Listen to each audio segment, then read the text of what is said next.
Final result तयार झालेला आहे।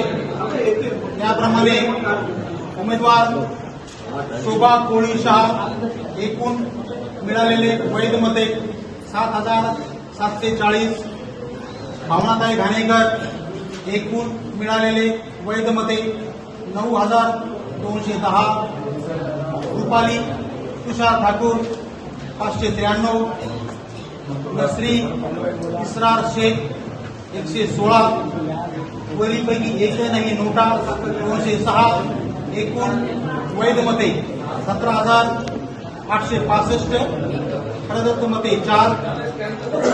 नगराध्यक्ष पदावरील उमेदवारापैकी खालील व्यक्ती वैधरित्या निवडून आल्याचे मी जाहीर करत आहे।